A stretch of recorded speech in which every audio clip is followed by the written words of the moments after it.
Joining us now, ranking member of the House Oversight Committee, Democratic Congressman Jamie Raskin of Maryland. He also was a manager for Donald Trump's second impeachment following the January 6th insurrection. So I guess the first question for you, sir, is your reaction to this federal indictment now of the former president. Well, I can't say I'm surprised at this point.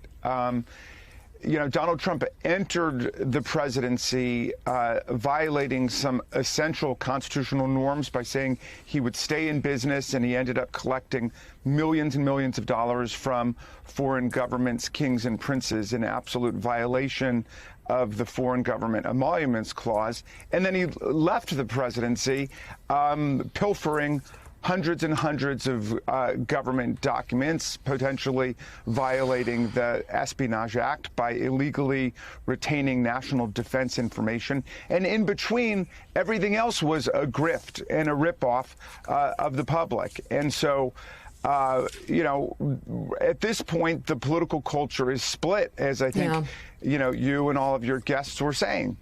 Some people are cheering for this incorrigible recidivist and outlaw, and some people are astonished, saying it's remarkable that we're back in this situation. But I do think that he's transformed Lincoln's party. I mean, he runs it much more like a religious cult, and he dictates to people what they're going to do. And I mean, that's the profound disappointment and shock here. So, and again, Jonathan Lemire, a lot of the Republicans are blaming President Biden for masterminding this, which is interesting because they also claim that he can't, walk a straight line. So there's that politically, the way they're using the Biden, the narrative that they've created about Joe Biden. And also, in many ways, it seems disturbing to me because they are operating on a completely different set of facts, which has been the whole problem with the Trump presidency. If you watch different media outlets, you would think something terrible happened to a great man, and it was like a funeral. And you would watch evangelical leaders coming up saying, we stand for this president. This is a man who's been indicted in Manhattan, held liable for sexual abuse, and now indicted federally. I really don't know how far they can push this, but at the same time, here we are. Some were asking for prayers for Donald Trump last night after this federal indictment. Congressman, Mika's right. The two major talking points we've heard from your Republican colleagues in the House so far are, number one, that this is at the behest of President Biden to wipe out a political opponent. Let's note that it was President Trump who got impeached for doing exactly that while he was in office. But secondly, that they say this is an effort to distract from their efforts to investigate Hunter Biden, which involves indeed the Oversight Committee of which you were a member. Can you talk to us about that charge? What is actually happening there, sir? Sure. Let me just agree with what you just said. This is an absolute affront to the rule of law whenever there is any operation of the normal justice system to blame it on your political opponent. And the other point is just an absolute projection on their part. I think that what's been taking place over the last week or two is an attempt to distract from President Trump's legal troubles, but they've gone back to a little tidbit that was found in a federal form, and so-called FD 1023, where a confidential human source quoted an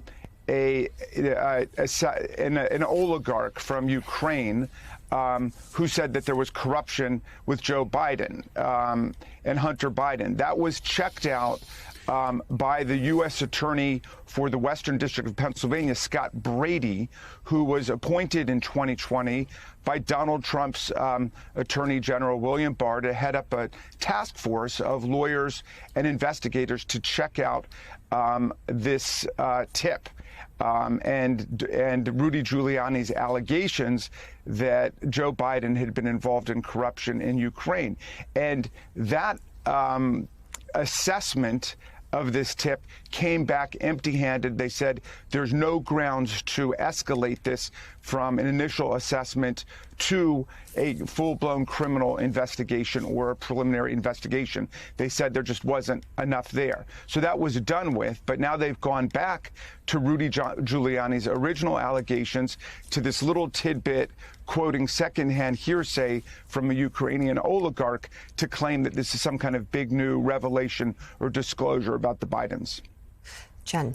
I wanted to go back to some of the messaging we've heard from the Republicans in reaction to the indictment, and actually in the weeks before, because we hear them continue to say this is about a two-tier justice system, as if Donald Trump has been treated unfairly. I know you have been critical of that language, but for people who are not constitutional lawyers, why is it so problematic and damaging? What should people know about what Republicans are trying to do by using that term and phrase?